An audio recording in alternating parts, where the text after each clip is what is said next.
apuntes ahí en su smartphone, tómelos ahí en su hojita, en su nota. Mateo capítulo 6 versículo 19 es un versículo super mega contra hiper archi extra ultra macro penta conocidísimo, pero quiero leérselo en la traducción lenguaje actual. Mateo capítulo 6 19 expresa las palabras del más revolucionario de todos, Jesús, y estas palabras dicen de la siguiente manera: no traten de amontonar riquezas aquí en la tierra. Esas cosas se echan a perder o son destruidas por la polilla. Además, los ladrones pueden entrar y robarlas. Versículo 20, escuche eso por favor. Es mejor que amontonen riquezas en el cielo. Allí nada se echa a perder ni la polilla lo destruye. Tampoco los ladrones pueden entrar y robar. Y escuche este versículo 21, dice: recuerden que la verdadera riqueza consiste en obedecerme de todo corazón. Ese seminario lleva por título Hacedores de Historia, es nuestro primer seminario del año. Y lo que buscamos con todo el equipo de liderazgo es que podamos levantar una generación de hacedores de historia. Me impactaba cuando veía congresos como Década, porque es nuestro congreso, congresos como Light the City en Medellín, congresos como Hechos 29. La primera vez que yo leí Hechos 29, no me va a creer muy bíblico, pero yo dije, ¿qué representa Hechos 29? Y fui a leer Hechos 29 y me di cuenta que solo había hasta Hechos 28, ¿sí? Ya estaba buscando Hechos 29. Y yo dije, blasfemos, ¿por qué Hechos 29? Y decía, porque es que es la historia de la iglesia. La primera vez que se le llamó cristianos a nosotros los cristianos fue en Antioquía, no en Antioquía, Medellín, sino en Antioquía. Y dice que Hechos habla del relato de la iglesia sigue haciendo historia. Y si nosotros somos la iglesia no es el templo. Si nosotros somos la iglesia sobre la cual seguimos construyendo historia, tal vez tengamos que retomar las palabras de Jesús. Jesús dijo: no acumulemos riquezas aquí en la tierra, porque eso se echa a perder. Más bien acumulemos tesoros en el cielo. Y dicen que recuerden que la verdadera riqueza está en obedecerle de todo corazón. ¿Sabe que me impacta? Porque cuando usted ve las palabras de Jesús tienen un impacto total en la sociedad. Una de las cosas que Jesús vino a hacer, por favor grábese esto muy bien, Jesús no vino, y lo he predicado muchas veces, no vino a traer una protesta, vino a traer una propuesta. ¿Lo escuchó? Jesús no vino a traer una protesta, vino a traer una propuesta. Me impacta porque se lo hablé al equipo de líderes de voluntarios. Cuando usted ve la historia de Jesús, ve en uno de los tantos capítulos donde Jesús muestra su autoridad. Ve y va pasando por la calle, observa a un super mega enanito llamado Zaqueo, 1,5 metros ahí sentadito, se sube a un árbol. Y cuando él lo observa en el árbol, dice que Jesús lo observa y le dice: ay, Zaqueo, bájese de ahí, porque esta noche voy a cenar hamburguesa en su casa. Y dice que cuando todo el mundo escucha las palabras de Jesús, todo el mundo dice: uy, pero es que este no sabe con el pillo que está hablando, no sabe con el bandido que está invitando, eso es un ladrón, mejor dicho, esto es una cosa, una otra. Y todo el mundo empezó a murmurar. Y Jesús saca estas palabras de autoridad y dice: es que el Hijo de Dios ha venido a rescatar lo que se había perdido, no al que se había perdido. Porque cuando leemos el versículo, todo el mundo dice: es que Jesús vino a rescatar al que se había perdido, que era Zaqueo. No, Jesús vino a rescatar lo que se había perdido. ¿Y qué era aquello que se había perdido? El que nosotros, siendo la iglesia de Cristo, nos mezcláramos a hacer la sal y a hacer la luz en aquellos que son descalificados. Por lo tanto, la propuesta que Jesús vino a dar fue una propuesta de amor. Por eso Jesús marcó la historia. Porque cuando tú lees la palabra de pasta a pasta, la palabra amor es una palabra tan poderosa que llega a un punto de decir que el amor cubre multitud de faltas y de errores. La palabra amor tiene un poder, y Jesús vino a traer no una protesta solamente porque lo hizo. Jesús vino a traer una propuesta de amor. Ahora, siguiente, Jesús no vino a traer una revolución, Jesús vino a traer una revelación. Y fue la revelación del sacrificio en la cruz. Muy bonito cuando hablamos de Jesús como un revolucionario, pero Jesús no vino a traer solo una revolución, vino a traer una revelación. Si tú estás acá, yo te felicito, porque Dios está trayendo a tu mente una revelación de lo que quiere hacer con tu vida. Me impacta porque cuando usted ve a Jesús, Jesús siempre ha sido tema de debate dentro de la historia. Jesús fue un hacedor de historia, Jesús fue un revolucionario. Jesús, diríamos así comillas, fue un activista en la cual vino a declarar algo públicamente y fue una verdad. Pero ¿sabe qué es lo más importante, jóvenes? Que Jesús tenía algo que esta generación necesita y se llama autoridad. Escuche esto, por favor. Llega un día Jesús, va pasando por cierto lugar, haciendo milagros, sanando enfermos, dando palabras impresionantes. Su léxico, su manera de comunicar era asombrosa. Y dice que la gente lo admiraba tanto que la gente decía: uff, es que a él sí lo escuchamos porque él habla como quien tiene ¿qué? Autoridad, decían muchas personas alrededor. Es que él habla como quien tiene autoridad. Y la gente hablaba eso, al punto que uno de los tantos milagros que cuenta y relata la Biblia, se acercan los fariseos doctos estudiosos y le dicen: dinos, ¿con qué autoridad haces esto? Lo dicen los fariseos, lo dice la palabra. Dice: ¿con qué autoridad? Dinos con qué autoridad haces esto. ¿Cómo hubiese sido mi respuesta? Tal vez mi respuesta, bueno, pues hubiera titubeado, tal vez me hubiese puesto nervioso, tal vez la confrontación pública me hubiera dado ganas de hacer chichi. Mejor dicho, ¿qué hubiese pasado? Pero ¿sabe qué hace Jesús? Jesús tiene una sagacidad para responder con la pregunta, ¿sí? Jesús no respondió una respuesta, Jesús respondió con una pregunta. Cuando le dicen: dinos con qué autoridad haces esto, Jesús respondió: ahora le pregunto a ustedes, ¿lo que Juan predicaba era un evangelio de Dios o era un evangelio de los hombres? ¿Eran palabras de Dios o eran palabras de los hombres? Y los fariseos van a dar la respuesta así como que están picados con la respuesta y empiezan a debatir, hacen concilio entre ellos y dicen: bueno, pues aquí entre nos, ¿no? Sospecho, pecho, presiento, siento, especulo, creo que si le decimos que era de Dios, nos va a responder: ¿y por qué no le creyeron? Y si le decimos que era de los hombres, nos van a apedrear porque la gente tiene a un Juan como un profeta de Dios. Se le tiene. Y se le acercan y le dicen: Jesús, no sabemos. Y Jesús le responde: pues yo tampoco sé y no les voy a comentar por qué y cómo hago esta autoridad, ¿sí?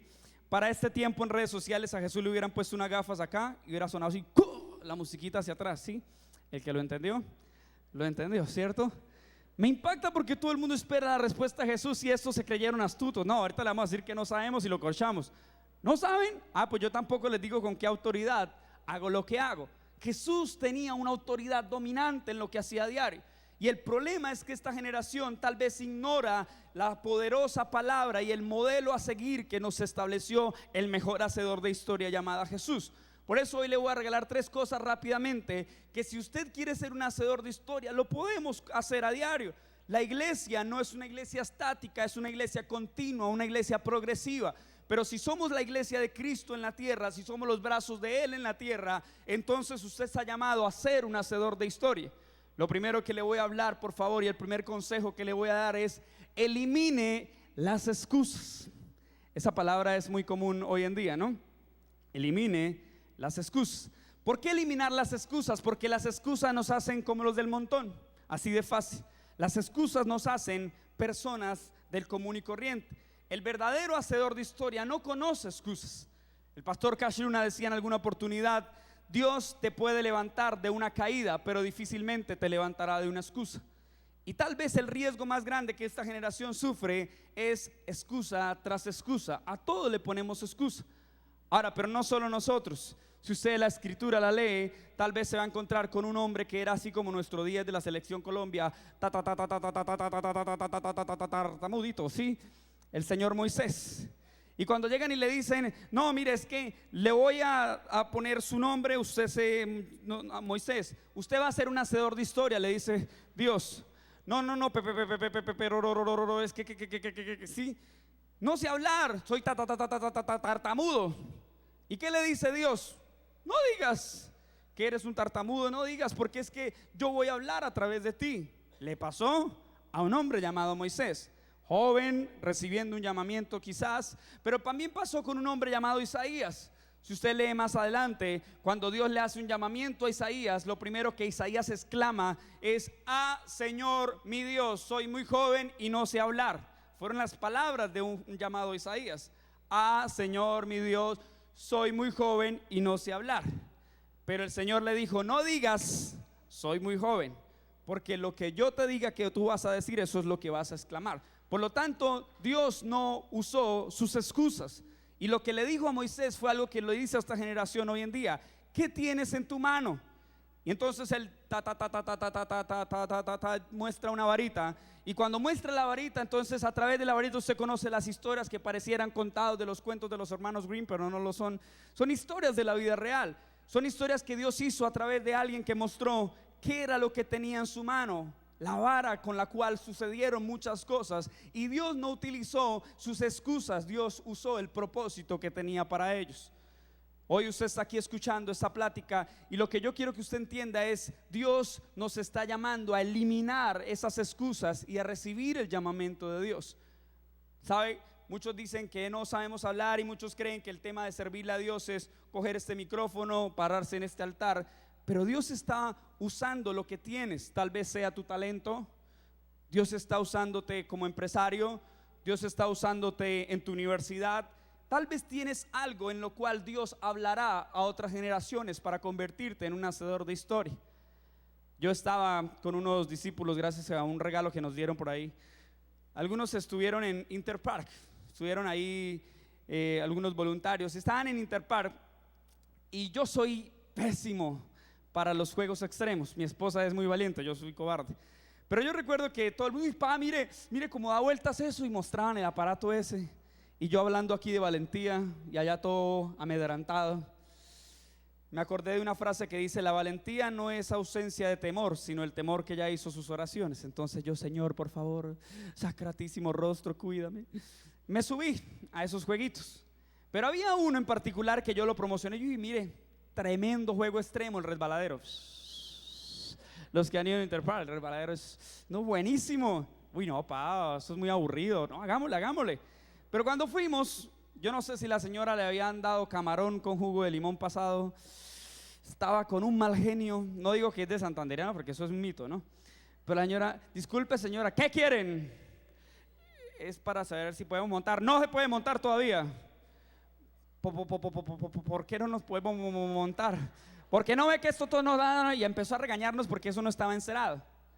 Un discípulo que es un poquito bendecido dijo: pues yo le ayudo a encerar, ¿sí?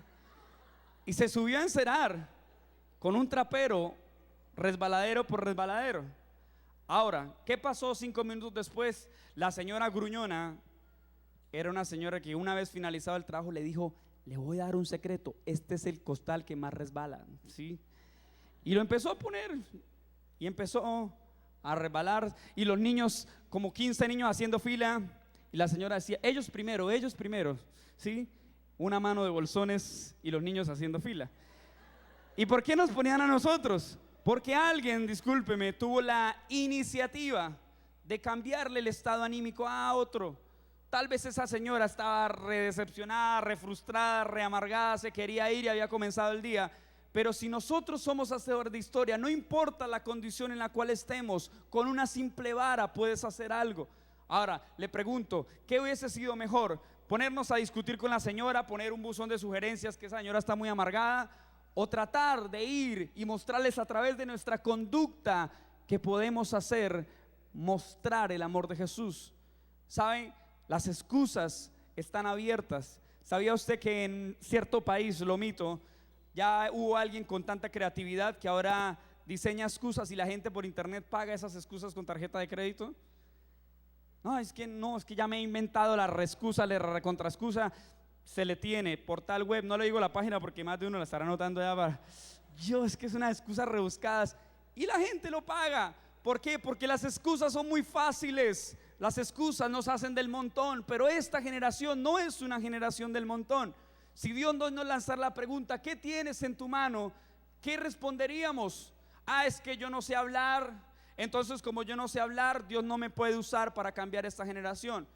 No necesitas el mejor púlpito, lo he predicado 1000 veces, es la calle, tiene más público. Por lo tanto, ser hacedor de historia es eliminar nuestras excusas y lo que tenemos, sea nuestra empresa, universidad, sea nuestro sitio de trabajo, cómo afectamos la conducta de otros, cómo afectamos el estado anímico de otros. Yo lo enseñé hace unos años atrás. El termómetro se adapta a la temperatura. Por lo tanto, si yo tengo fiebre y me pongo el termómetro en la axila, el termómetro se adapta a la temperatura. Por eso hay algo muy diferente llamado los termostatos. Un termostato cambia la temperatura. Entonces, si estamos en un lugar un poco caluroso como el de acá, y si tuviésemos un termostato llamado el aire acondicionado cambiaría la temperatura. Ahora, si vamos, como un día fui a Zamacao, Boyacá, a dar unas conferencias al ejército, 3.200 metros de altura, 8 grados, tal vez usted desearía dormir con algo muy delicioso. Y ahí había calefacción, termostatos que cambian el ambiente. Ser un hacedor de historia es eliminar nuestras excusas y convertirnos en generadores de cambios en donde quiera que vayamos. No sé si usted lo está entendiendo, pero Dios está pidiéndonos hoy: ¿qué es lo que tienes en tu mano para ofrecer?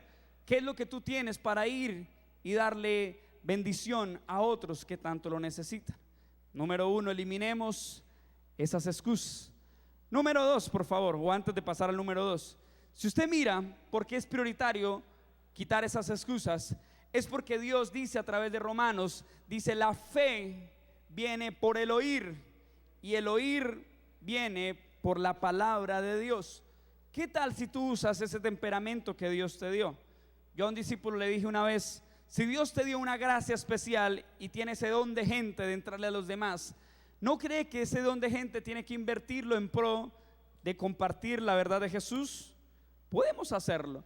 ¿Qué tal si nosotros le decimos: Señor, préstenos los oídos de esta generación, y el compromiso tuyo es entrar al corazón de él? Por lo tanto, procuremos llegar al oído de los jóvenes, porque Dios entrará al corazón de ellos. La fe viene por el oír, y el oír viene por la palabra de Dios.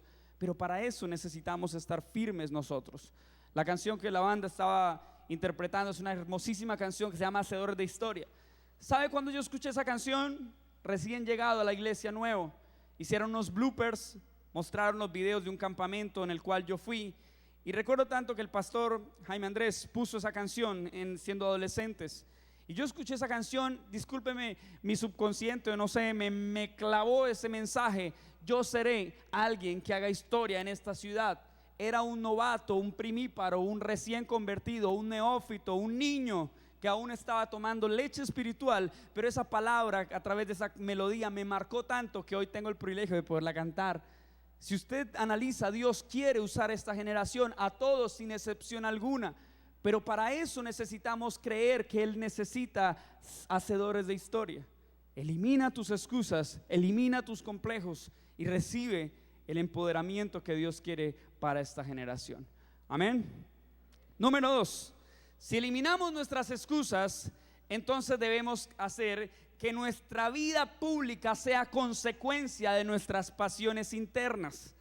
Nuestra vida pública tiene que ser consecuencia de nuestras pasiones internas. Yo estaba un día en la iglesia, fui a diferentes eventos y yo veía cómo la gente lloraba en la presencia de Dios, y yo era seco e insensible. Yo veía cómo las personas oraban y se conectaban con Papito Dios, y yo tenía una desconexión, si lo puedo usar esa palabra, con Dios. No sabía conectarme con Dios. Y yo oré algo muy simple. Yo dije: Señor, yo quiero que mi vida pública sea consecuencia de lo que arde dentro de mí. Por lo tanto, dame sensibilidad. Escucha esta palabra: sensibilidad. Y entonces empecé a pedirle constantemente en mis oraciones diarias a Dios sensibilidad. Porque ¿cómo te evalúas si tu vida pública es consecuencia de tus acciones o tus motivaciones internas? Si tú eres alguien superficial o eres alguien que tiene sensibilidad. Cuando usted ve a Jesús va pasando por la calle, hay unos hombres, uno pregunta: ¿qué debo hacer para ganarme la vida eterna?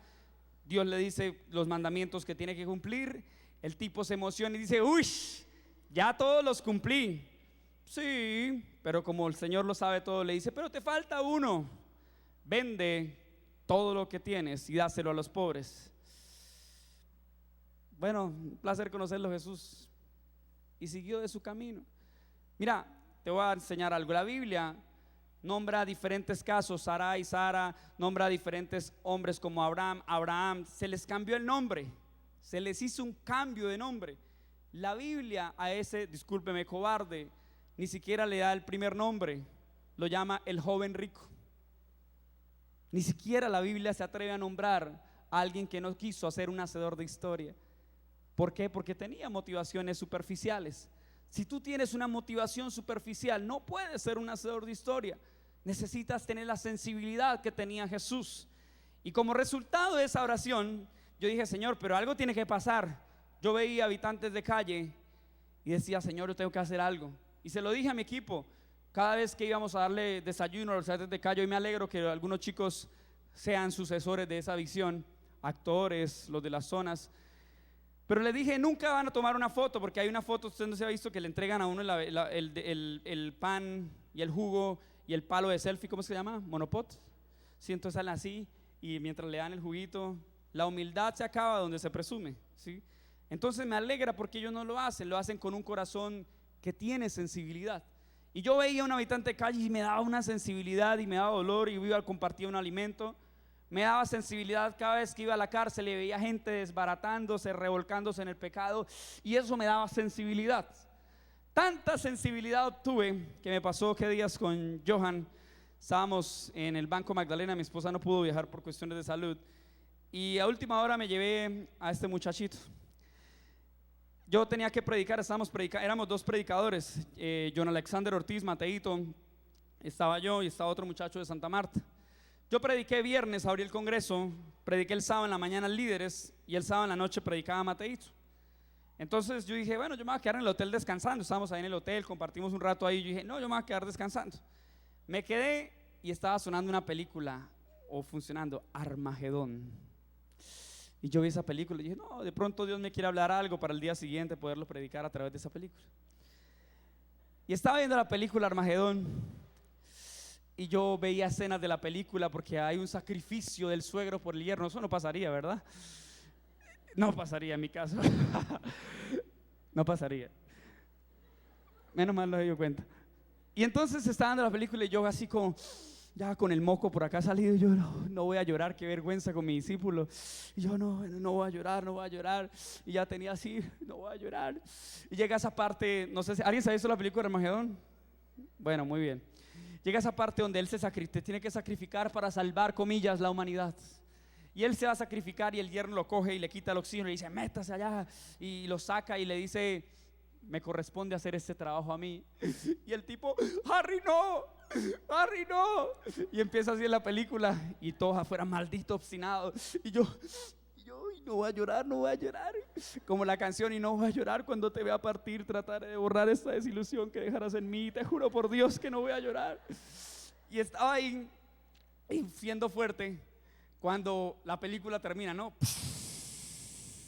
Llegan los héroes y suena esa canción maleada que en inglés no sé cómo se canta, pero sí. Y yo, ¡wow! No puede ser. Es una banda cristiana llamada Aerosmith, ¿sí? Entonces yo, no, y yo llorando. Y yo, qué vergüenza, perdóneme. Y volteo a mi discípulo y mi discípulo tenía los pucheros y como es cachetón le fluían las lágrimas. Y yo dije, Señor, te pasaste de sensibilidad conmigo. Hoy estábamos viendo Dios no está muerto y estábamos en la película y yo digo, fue una respuesta a una simple oración. Si nosotros reflejamos con nuestra vida pública consecuencias de nuestra vida privada, entonces evalúe si eres superficial o eres sensible, porque un hacedor de historia es sensible a lo que pasa con su generación. Les conté a los prejuveniles que les estaba predicando ahorita. La vez pasada me invitan mucho a los colegios. Ahora ya les mando, ustedes tienen que ir a predicarle a los colegios. Yo ya estoy, no viejo, 29 añitos recién cumplidos. Demuestro como 16. Pero llegué allá, mañana estoy con corbata, hoy estoy juvenil. Pero llegué allá todo formalito a predicarle, a darle una conferencia, y me dijeron, mire, estos muchachos, así me presentaron en el colegio, son 300 muchachos maleados, ellos son como la descendencia de Chucky, haga algo por favor, ellos se han portado muy mal. Me dijeron que usted era un joven que les hablaba claro a ellos. Y yo, bueno, gracias, gloria a Dios. Pasé, y yo que voy a pasar a hablarles, y la maestra me dice, ¿me regala un segundito? Sí, claro. Me dice, por cuestiones de que queremos un momento más íntimo, los docentes nos vamos a salir. Y yo dije, Dios mío, ahora sí me llevó. No, ¿y ahora yo qué voy a hacer? 300 de ahorita sacan papeles, me tiran, mejor, bueno, ya lo he hecho muchas veces, pero dije, si estos son de la descendencia de Chucky, no me imagino cómo va a pasar aquí. Pasé, literalmente tenían una semejanza a ellos, porque no querían prestar atención. Tenían ganas de todo menos de prestar atención. Pero yo comencé a hablarles y empecé a hablarles acerca de su vida pública, que era lo que ellos publicaban en redes. Y entonces empecé a decirles cosas que hace mucho tiempo yo decía y eran el furor. Yo hablaba, ¿cuántos tienen Facebook? Y todo el mundo, ay, pues ¿quién no? Sí, esa era la respuesta de unos años atrás. Y yo llegué desactualizadísimo. Entonces yo, levánteme la mano, ¿cuántos tienen Facebook? 2, 3, levantaron la mano de 300. Y dije, uy, contaba un chiste ese, y no, y el muchacho con la gorra así que repólvora menor, sí, entonces, y ese chiste era el boom, mejor dicho, la tapa, todo el mundo se reía, y conté el chiste y nadie lo entendía. Y yo, uy, no, ¿qué pasó aquí? Seguía contando otro chiste, nada, pero me dio por meterme por Snapchat. Todos tienen Snapchat. ¿Por qué? Porque esa red social, bueno, en Facebook la gente dice, no, es que no me gusta el Facebook, que es que ya me pillan las fotos, que es algo así, todo así, todo. Entonces me las copian y me las pegan, entonces ya el Facebook quedó obsoleto. El Twitter en 140 caracteres no me alcanza para decir todo lo que tengo que decir, entonces la eché a un lado. El Instagram pues es una red social muy bonita, de hecho tan bonita que no me refleja los imperfectos, por eso es que las mamás nunca pueden hacer zoom en Instagram, ¿sí? Tratan de hacerlo pero no son capaces. Pero cuando llega una red social a revolucionar el mundo de esos prejuveniles o adolescentes, el Snapchat lo hace por una palabra: inmediatez. Todos quieren suceder. ¿Qué pasa en la inmediatez de una figura pública? Por lo tanto, para esos muchachos les voy a dar ese ejemplo. Ellos buscan la inmediatez del youtuber, de quien es famoso, de quien es un ícono para ellos, de quien es un referente a seguir, y esa inmediatez ellos la persiguen. Ahora traigámoslo al cristianismo, por favor. Usted y yo tenemos que convertirnos en hacedores de historia, que a través de la inmediatez hagamos famoso el nombre de Jesús. ¿Por qué nosotros no hacemos famoso el nombre de Jesús? Porque hay una gran equivocación en lo que representa la palabra fama. Hay una frase muy crítica y muy cierta que dice: muchos quieren ser famosos para que todo el mundo los vea y luego ponerse lentes oscuros para que nadie los vea. Es una realidad. O dígame si eso no pasa en el día de hoy. Usted ve los youtubers, entonces, los niños, entonces alguien diría, ay no, ¿y por qué no conseguimos un youtuber cristiano? ¿Sí? Entonces el youtuber que en vez de que se haga sus expansiones, sus tatús, pero que entonces se haga tatúes que tengan que ver, tatuajes cristianos. Le hago una pregunta sin ofender a nadie. Los muchachos van a ver el contenido o la apariencia. Y ese es el error. Hay una generación superficial. Y necesitamos una generación con convicciones, que de adentro emane un fuego que haga públicas las enseñanzas de Jesús. No sé si usted me está entendiendo hoy, sé que el mensaje es un poquito desafiante, pero necesitamos hacer famoso el nombre de Jesús. Dios no se va a molestar, ¿sabe por qué no? Porque si usted lee la escritura dice, y la fama de Jesús se extendía por todas partes. Pero esta generación necesita afamar aún más el nombre de Jesús. Porque cuando usted lee, tal vez me pasó el ejemplo, di chistes, comentarios salidos de contexto porque ya quedaron obsoletos. Pero Jesús tuvo un mensaje que trascendió generaciones. Jesús le dijo a Pedro cómo debía conocer muchas de las cosas en la vida con Dios a través de pescados, porque era lo que hacía. Cuando lo vienen a criticar le dice, maestro, tus discípulos no están pagando las cosas acá, no pagan los impuestos. Como Jesús no vino a traer una protesta y a volverse activista y tiremos piedra, Jesús vino a traer una propuesta, pero dejó una enseñanza de sujeción. ¿Qué hizo Jesús? Ay, Pedro, vaya, haga lo que usted más sabe hacer, pésquese algo y a ese primer pescado ábrale la boca y sáquele 2 monedas, pague su impuesto y pague el mío. Wow. Otra vez pongámosle las gafas a Jesús y ¿verdad? Ese era el Jesús que usted y yo tanto predicamos. Por eso a mí no me avergüenza de Jesús. Ahora le confronto con algo que siempre les he dicho. Muchos no se avergüenzan del evangelio, pero deberían preguntarse si el evangelio se avergüenza de ustedes. Es duro, ¿cierto? Bueno, de nosotros, metámonos ahí. Si usted entiende, su vida pública tiene que afamar aún más el nombre de Jesús. ¿Cómo usa sus redes sociales? ¿Será que sus redes sociales están hablando lo que es correcto? Mira, uno ve la gran diferencia, y no quiero extenderme en ese punto, pero si Dios lo está hablando es por algo. Pero yo le hacía el comparativo a las chicas. Por ejemplo, la chica, aquí no hay, gracias a Dios, a chicas, pero salían con un vestido de baño de 2 piezas. Siento estaba la niña así, con las colas, la que no tiene cola sino espalda prolongada así. y ella pone un emoticón, un corazón o una cara así toda malosa. Los comentarios, porque son gente inconversa, uy rico, uy mami, uy todo eso para mí, uy sí, esos son los comentarios. Pasa en la vida secular, pasa en la vida cristiana. A mí otra chica, las mismas condiciones, pero el pie de foto, ¿cuál es? Grandes son tus maravillas, Señor. Definitivamente el paisaje que hoy me regalas. Y tratamos de torcer muchas cosas de nuestras convicciones. Nuestra vida pública grita que seamos ejemplo a esta generación. Y finalizo con último paso, y es: por favor, salgamos de nuestra zona de confort. Esa palabra no nos gusta, de hecho esa palabra en coaching, en empresarios se utiliza mucho. Salga de su zona de confort. ¿Por qué? Hoy estábamos en el cinema, no sé, por cuestiones de bullying cristiano, no prendieron el aire acondicionado en la película cristiana. Era una bendición lo que estaba sucediendo allá, mas sin embargo otras personas, no, qué calor, no, yo me retiro, yo no estoy para estas condiciones. Y se salía. Y mi esposa, con un corazón sensible que tiene, se me acercó al final y me dijo: ¿y cuántas personas no están atrincheradas en sótanos porque los persiguen y se atrincheran en sótanos con el peor calor del mundo a escuchar palabra de Dios, y lo hacen con gozo? ¿Y quiénes somos nosotros para ser tan superficiales? Necesitamos salir de nuestra zona de confort. Mira lo que dijo David Pall, un pastor americano, expresaba esta frase que me dejó mucho pensando. Dice: estamos cediendo a la peligrosa tentación de tomar a Jesús de la Biblia y torcerlo hasta obtener una versión con la que nos sintamos cómodos. Quiero leérselas una vez más. Dice: estamos cediendo a la peligrosa tentación de tomar al Jesús de la Biblia y torcerlo hasta obtener una versión con la que nos podamos sentir más cómodos. Y eso es una realidad hoy en día. Hoy queremos las cosas fáciles con Jesús, y los hacedores de historia son aquellos que pagan el precio sin importar lo que suceda. Yo no me voy a quejar, pero le estaba contando a mis voluntarios la agenda que me tocó hoy. 7 de la mañana llegué, me pegué una ducha, a las 8 tenía una reunión de pastores para todo el tema de Cinemark.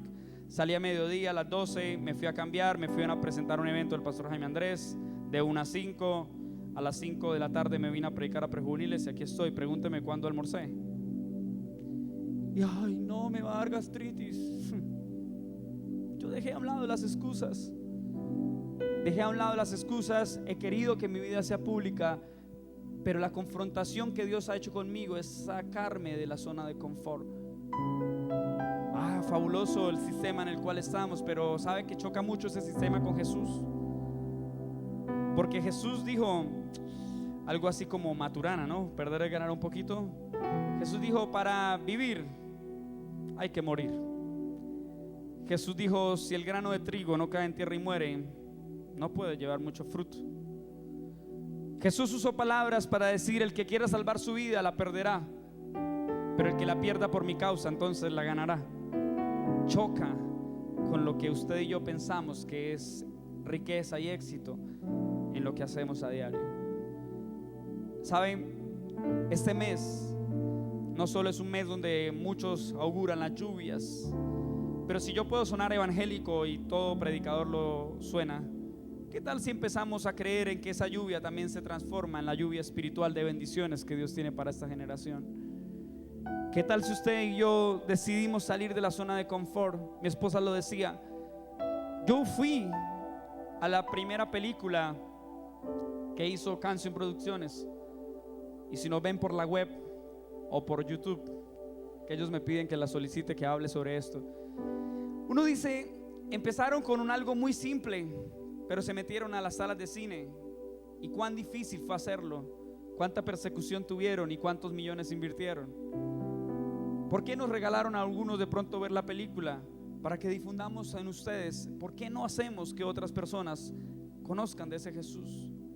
Usted ve eso en una película, yo lo viví en carne propia. Mi esposa, que aquí está presente, a mí me tocó ir a un debate en cierta universidad prestigiosa, hablar con un ateo y confrontarlo. 5 minutos y todo el mundo interpretaba que a mí me estaban pegando una paliza. todo el mundo decía, uy, le están dando duro al cristiano pandereta, ¿no? Todo el mundo en contra mía. Estudiantes levantaban la mano y decían, a ver, Luis, yo soy hijo de pastora, pero ustedes tienen un ridículo argumento de fe, solo en eso se basan. Una hija de pastora atacándome a mí. Yo me defendía y la nombraba o referenciaba a algún escritor americano, y la docente me decía, a ver, no te me vayas del tema. Y me confrontaban, todo el mundo me confrontaba. Mi esposa es testigo que a mí me temblaba el labio, todo el mundo me atacaba en un aula de clases. Me invitaron como orador a defender mi fe. Y saben, tuve 1000 opciones para hacerme loco, pero asumí el riesgo porque no quiero ser del montón, quiero ser un hacedor de historia. Y si hoy hemos cantado junto a la banda esta canción, es para que entiendas que Dios está llamando a una generación a que continúe siendo hacedores de historia. El mejor ejemplo nos lo dio Jesús. Jesús fue un hacedor de historia. Y si estás en esta noche aquí, es para que puedas decirle, Señor, yo quiero continuar ese legado tan precioso que Él nos ha entregado, y seamos hacedores de historia en nuestra generación. Lo dijo mi esposa, tal vez usted y yo tengamos el privilegio aquí de alabar, de cantar. Mientras estábamos en la sala de Silly en esa mañana, una presencia de Dios tan hermosa. Pasó un pastor, dirigió una oración. Había una atmósfera tan de Dios, y él decía quebrantado, ¿sabe? Nosotros podemos publicar la fe aquí en un cinema. Muchos están atrincherados, escondidos, y no pueden alabar a Dios con la libertad que usted tiene. Y me duele porque cuando estoy sentado veo a muchos que mientras Sammy está ministrando con la banda, no me sé la canción, excusas, saque la canción en las pantallas. Y hay muchos que se mueren por poder cantar a Dios con libertad. Que estuvimos con algunos voluntarios en una fundación. Cuánta pasión hay de muchachos que están peor que cualquiera, descalificados por muchos. Pero discúlpeme, ahí se aplica: ¿de qué le sirve al hombre ganar el mundo si su alma se pierde? Un día el caballero de la cruz es crucificado. La gente dice, un ladrón bueno y un ladrón malo. No, ambos ladrones eran malos. Pero solo hubo una diferencia, que un ladrón clamó misericordia a Jesús, mientras otro le reprochaba y le retaba: si tú eres el Hijo de Dios, bájate de esa cruz y bájanos a nosotros. El otro ladrón le decía: pero usted no tiene vergüenza. Nosotros merecemos estar en nuestra condición crucificados, porque maldito era todo aquel que es colgado de un madero. Pero él es inocente. Mientras este hablaba, el otro le cuestionaba, el otro le injuriaba, el otro le maldecía. Dos personas a la misma distancia, al pie de la cruz. Uno se salvó, otro se perdió. Ambos estaban al lado de la cruz. A la misma distancia, un ladrón descalificado recibió salvación, redención. Y a la misma distancia, otro ladrón recibió condenación. Un soldado romano clava una lanza sobre el costado de Jesús, sale agua y sangre. Y mientras segundos antes tal vez le escupió, tal vez le golpeó, después de recibir esa revelación, dice: este sin duda era el Hijo de Dios. Al pie de la cruz suceden muchas cosas. Al pie de la cruz también se hizo historia, pero la mayor historia fue la de los hacedores de historia que usted y yo conocemos, llamado Jesús. Dele un fuerte aplauso al caballero de la cruz y póngase en pie, por favor.